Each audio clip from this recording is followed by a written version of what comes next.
எனக்கு அன்பான கர்த்தருடைய பிள்ளைகளே, எல்லாரும் எப்படி இருக்கிறீங்க? இன்னைக்கு ஏன் உங்க வாழ்க்கையில இந்த கட்டுக்கள் உடையாம இருக்கு? தலைமுறை சாபங்கள் ஏன் உடையல? நீங்க அநேக சபைகளுக்கு போறீங்க, அநேக இடத்துல விடுதலைக்காக நீங்க அங்கலாய்க்கிறீங்க. நல்லா கவனிச்சு கொள்ளுங்க, கட்டு உடைக்கிறது உங்க கையில தான் இருக்கு. அதிகாரம் கர்த்தர் ஒவ்வொரு தேவனுடைய பிள்ளையினுடைய கையிலையும் கொடுத்திருக்கிறாரு. நீங்க விசுவாசத்தோட சர்வாயுத வர்க்கத்தை எடுத்து நீங்க அவனோட ஃபைட் பண்றதா இருக்கணும். யாரோட? பிசாசானவனோட. இன்னைக்கு அநேக பிள்ளைகள் நான் கேட்கும் பொழுது அவங்க சொல்ற ஒரு வார்த்தை, பாஸ்டர் நான் நல்லா ஜெபிக்கிறேன், ஆவியில நிரம்புறானா, என்னால அடுத்த கட்டத்துக்கு போக முடியலையே. அம்மா, இன்னைக்கு நாங்களும் உங்களுடைய பாதையை தான் நாங்க கடந்து வர்றோம். ஆனா கர்த்தர் எங்க ஜெபத்துக்கு பதில் கொடுக்கிறாரு. ஏன் உங்க ஜெபத்துக்கு பதில் கொடுக்கலன்னா, ஆண்டவருக்கு விரோதமான ஒரு காரியம் உங்க வாழ்க்கையில இருக்கு. எங்களுடைய மெசேஜ்கள்ல நான் அடிக்கடி சொல்றது என்ன, நீங்க கர்த்தரை துக்கப்படுத்திட்டீங்கன்னா இந்த உலகத்துல எதையுமே நீங்க சாதிக்க முடியாது. ஆண்டவரை விட்டு பின்வாங்கிட்டு போனீங்கன்னாலும் ஒரு அற்புதத்தை பார்க்க முடியாது. நீங்க கர்த்தரோட இருந்தா தான் கர்த்தர் உங்களை கொண்டு பெரிய காரியத்தை செய்கிறவர். நல்லா கவனிங்க, இந்த மரண கட்டுகள், இந்த மாந்திரிக கட்டுகள், ஏவல்கள், செய்வினைகள் ஏன் ஒரு தேவனுடைய பிள்ளையை தாக்குது, முடக்குது அப்படின்னா, சங்கீதம் 107:10-11 அழகா சொல்லுது, தேவனுடைய வார்த்தைகளுக்கு விரோதமாய் கலகம் பண்ணி. எல்லாரும் சொல்லுங்க, தேவனுடைய வார்த்தைகளுக்கு விரோதமாய் கலகம் பண்ணி. தேவனுடைய வார்த்தைகளுக்கு என்ன பாசம் நாங்க கலகம் பண்ணோம்? தேவனுக்கு பிடிக்காத காரியம்.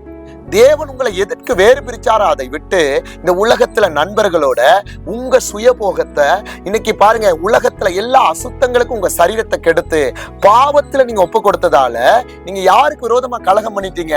என் கர்த்தருடைய வார்த்தை, இந்த வசனத்துக்கு முன்பாக நீங்க டிராவல்ல போகும்பொழுது ஆட்டோல ஒரு வசனம் பாருங்க, இல்லாட்டி நீங்க யாரோட ஒருத்தரோட நீங்க போகும்பொழுது எதிர்பார்க்காம ஒரு வார்த்தையில கர்த்தர் உங்கள்ட்ட பேசுறாரா, அந்த வார்த்தை கர்த்தர் உங்கள்ட்ட நினைவுபடுத்துறா, நீ போகாத, என் சமூகத்துக்கு வா, என்னோட இருன்னு. ஆனா நம்ம அலட்சியம் பண்ணிடுவோம். அந்த நேரம் பயப்படுவோம், அதுக்கப்புறம் நம்ம மறந்துடுவோம். சபைக்கு போகும்பொழுது ஊழியக்காரர் மூலமா பேசுனா நம்ம ஊழியக்காரரோட கோவப்படுவோம். ஆனா கர்த்தருடைய வார்த்தையை மதிக்க மாட்டோம். நீ எங்கெல்லாம் பாவத்துக்கு போறியோ, எந்த இடத்துல அக்கிரமத்துக்கு உன் ஆத்மாவை கொண்டே கொடுக்குறியோ, அங்கெல்லாம் கர்த்தர் உனக்கு ஏதோ ஒரு இடத்துல உணர்த்திட்டே இருப்பாரு. இப்ப கூட இன்னைக்கு நிறைய பேருக்கு இந்த வார்த்தையின் மூலமா உணர்த்திட்டே இருக்கிறார். ஆனா நம்ம கீழ்ப்படியாம நிர்விசாரமா போகும் பொழுதுதான் உன்னதமானவருடைய ஆலோசனையை அசட்ட பண்ணினவர்கள் அந்தகாரத்திலும் மரண இருளிலும் வைக்கப்பட்டிருந்து ஒடுக்கத்திலும் இரும்பிலும் கட்டுண்டு கிடந்தார்கள். இப்ப நம்முடைய வாழ்க்கை கட்டப்பட்டுருச்சு. ஏன்? தேவனுடைய வார்த்தையை அசட்ட பண்ணிட்டோம். அதனால இன்னைக்கு நைட்டு தூக்கம் இல்லை, இன்னைக்கு கெட்ட கனவு, சரீரத்துல பலவீனம். இன்னைக்கு கிறிஸ்தவர்களா இருந்து கூட இந்த பிசாசை எதிர்க்க முடியலன்னா எவ்வளவு வெக்கத்தனமான வாழ்க்கை நம்ம வாழ்றோம் பாருங்க. நல்லா பைபிள் படிக்கிறீங்க, ஜெபிக்கிறீங்க, உபவாசிக்கிறீங்க, கர்த்தருக்கு எல்லா காரியத்திலும் ஒரு பிள்ளை செய்யுதுன்னா அங்க பிசாசுடைய போராட்டம் எப்படி வருது? அப்ப நாம எங்கேயோ ஒரு இடத்துல அவனுக்கு வழி திறந்துட்டோன்றதான் உண்மை. ஆனா கர்த்தர் உங்களுக்கு உணர்த்திட்டே இருக்க, நீ திரும்பி வா, திரும்பி வான்னு நம்ம கீழ்ப்படிய மாட்டேங்கிறோம் பாருங்க.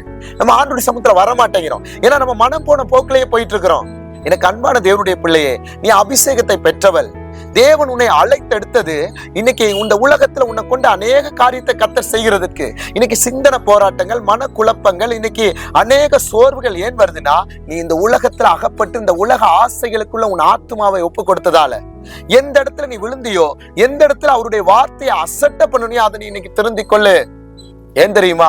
இன்னைக்கு நீங்க திருந்தி நீங்க ஆண்டவருடைய சமூகத்துல முழு இருதயத்தோடு, எரேமியா 29:13 சொல்லுது, உங்கள் முழு இருதயத்தோடு தேடினீர்களானால். ஏசாயா 55 பின்பக்கம் சொல்லுது அழகா, கர்த்தரை கண்டடையத்தக்க சமயத்தில் என்ன செய்யுங்க? தேடுங்கள். அவர் சமீபமா இருக்கையில நோக்கி கூப்பிடுங்கள். அப்ப இன்னைக்கு கர்த்தர் இந்த ஆன்லைன் மூலமாய் அநேக பிள்ளைகள்கிட்ட பேசுறது என்னன்னா, உன் வாழ்க்கை, உன் வீடு, உன் குடும்பம் எல்லாவற்றையும் இடத்துல சிறப்படுத்து. நீ ஏன் தனிப்பட்டு வா, நான் ஜோம் பண்ண வா, நான் உன்னோட நிச்சயமா பேசுவேன். 3வது ஆளோட பேசுறேன், 4வது ஆளோட உன்னோட பேசுறேன், நீ என்கிட்ட வந்த நான் உன்னோட டைரக்டா பேசுவேன். ஆனா வார்த்தை சொல்லுது, அதே அதிகாரத்துல, தங்கள் ஆபத்திலே கர்த்தரை நோக்கி கூப்பிட்டார்கள், அவர்கள் இக்கட்டுகளிலிருந்து அவர்களை நீங்களாக்கி ரட்சித்தார், அந்தகாரத்திலும் மரண இருளிலிருந்து அவர்கள் வெளிப்பட பண்ணி அவர்கள் கட்டுக்களை அறுத்தார். எப்ப நீங்க கர்த்தருடைய வார்த்தையை மதிக்கும் பொழுது, எப்ப நீங்க வேதத்தை படிக்கும் பொழுது, எப்ப ஜெபிக்கும் பொழுது, எப்ப பொல்லாப்பை விட்டு, இந்த பாவமான வாழ்க்கையை விட்டு மனம் திரும்பி உங்க சரீரத்தையும் உங்க ஆத்மாவையும் உங்களுடைய எல்லா சிந்தைகளையும் பரிசுத்தத்துக்கு ஒப்பு கொடுக்கும் பொழுது.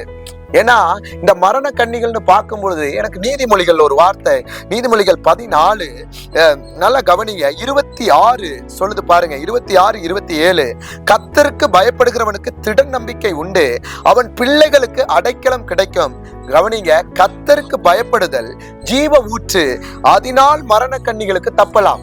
மரணக்கண்ணிக்கு தப்பலாம். அப்ப கர்த்தருக்கு நாம பயந்திருப்போமானால், அவருடைய வார்த்தைக்கு செவி கொடுப்போமானால், அவரோடு உறவுல இருப்போமானால், அவரோடு நடப்போமானால், இந்த எந்த பாருங்க பிலிசூனிய எந்த ஒரு பிசாசுடைய தந்திரங்களும் ஆயுதங்களும் உங்களை என்ன செய்யாது, பாதிக்காது. இது யாரெல்லாம் பார்த்துட்டு இருக்கிறீங்க, தொடர்ந்து இந்த வார்த்தைகளை பார்க்கிற பிள்ளைகள் உங்க வாழ்க்கையில அடுத்த கட்டத்துக்கு வாங்க. இன்னைக்கு எங்க ஆன்லைன் பிரேயர்ல நிறைய பிள்ளைகளை நான் பார்க்கும் பொழுது அவங்க சிந்தை கட்டப்பட்டு வீடியோலயே பாருங்க இன்னைக்கு பிசாசுகள் ஆடுது. ஏன்? அந்த அளவுக்கு தேவனுக்கு உங்களுக்கும் உறவில்லை. இன்னைக்கு பாவத்துல சிக்கிட்டீங்க. ஒரு பிசாசு இந்த சிந்த மண்டலத்துல ஆளுகை எடுத்துட்டானா நீங்க ஒரு நடப்பினம் தான், உங்களால ஒண்ணு பண்ண முடியாது. அந்த கட்டுக்களை உடைக்கணும்னா நீ ஆவியில பலப்படணும், உள்ளான மனுஷன்ல பலப்படணும், அந்நிய பாஷையில பேசணும், நிரம்பணும். உன் ஜெபம் அவனை அதற்ற மாத்திரமல்ல, அவன் சத்துவங்களை, அவனுடைய எல்லா பாருங்க பொல்லாத கிரியைகளை, வல்லமைகளை உடைக்கிற அதிகாரம் உனக்கு வரணும். எனக்கு அன்பான தேவனுடைய பிள்ளையே, இன்னைக்கு கூப்பிடு. மரண கண்ணிகளுக்கு கர்த்தர் உன்னை விடுவிப்பாரு. கட்டுக்கள் உடைக்கப்படும். இன்னைக்கு எங்க தேவனுடைய வார்த்தையை அசட்டை பண்ணு பாரு. ஒருவேளை தவறான உறவுல போயிட்டு திருமணம் பண்ணியா, தவறான உறவுல இருக்கிறியா, இன்னைக்கு போன் கால்ல யாரெல்லாம் தவறான நபர்கள் இருக்கிறாங்க, ஒருவேளை குடும்பத்துக்கு பாருங்க தெரியாம, கணவனுக்கு தெரியாம, மனைவிக்கு தெரியாம எந்த பாவத்தை செய்தாலும் நீ கர்த்தருக்கு மறைவா போக முடியாது. சங்கீதம் 139 சொல்லுது, அவர் என்னை ஆராய்ந்து அறிந்திருக்கிறார், அவர் என் உட்கார்தலையும் எழுந்திருக்கிறேன் அறிந்திருக்கிறார். இந்த வீடியோ பார்த்துட்டு இருக்கிற ஒவ்வொரு பிள்ளைகளும் கர்த்தருக்கு முன்னாடி உன் வழியை சீர்படுத்து, திரும்பி உள்ளவா. அப்பதான் இன்னொரு வசனம் அழகா சொல்றாரு. சங்கீதத்துக்கு எழுதின புஸ்தகம் 120 பாருங்க 4 சொல்றாரு, பாருங்க 7 சொல்றாரு, வேடருடைய கண்ணிக்கு தப்பின குருவியை போல பாருங்க நம்முடைய ஆத்துமா தப்பிட்டு கண்ணி தெரித்தது நான் தப்பினோம். எப்ப? ஆண்டுடைய வார்த்தைக்கு கீழ்ப்படிந்ததால. இப்போ வேடனுடைய கண்ணிக்கு இன்னைக்கு பாருங்க அந்த குருவி எப்படி தப்புதோ, இன்னைக்கு பிசாசு உங்களுக்கு விதைத்திருக்கிற எல்லா கலைக்கும் நீங்க தப்பி ஓடணும். அதுக்கு தான் ஜெபம், அதுக்கு தான் துதி, ஆவியானவரால நடத்தப்பட்டு அனுதினமும் தேவனோட வாங்க. கர்த்தர் உங்களை கொண்டு பெரிய காரியத்தை செய்வாரு. இன்னைக்கு போராட்டத்தில் இருக்கிற பிள்ளைகள் நல்லா தலைக்கு சால் போட்டு உட்காருங்க, நல்லா உட்காருங்க. சங்கீதம் 107 எடுத்து படிங்க, அது போல சங்கீதம் 124 படிங்க, அது போல நீதிமொழிகள் பாருங்க 14வது அதிகாரத்தை படிங்க. இன்னும் அநேக வசனங்கள் இருக்கு. நீங்க தொடர்ந்து நான் என்ன செய்யுங்க, எங்க ஆன்லைன் பிரேயர்ல உள்ள வாங்க. அப்படி வர்ற பிள்ளைகள் எங்க வாட்ஸ்அப்புக்கு மெசேஜ் மட்டும் அனுப்புங்க. இந்த நேரத்துல நான் உங்களுக்காக ஜெபிக்க போறேன். பயப்படாத, நீ பயந்து போகாத. வேடனுடைய கண்ணிக்கு குருவி எப்படி தப்பிச்சோ, இன்னைக்கு பிசாசு உன் குடும்பத்துக்கு விரோதமா வைத்திருக்கிற எல்லா கட்டுகளையும் என் கர்த்தர் உடைக்கிறார். எல்லாரும் கண்களை மூடலாமா, கண்களை மூடலாமா.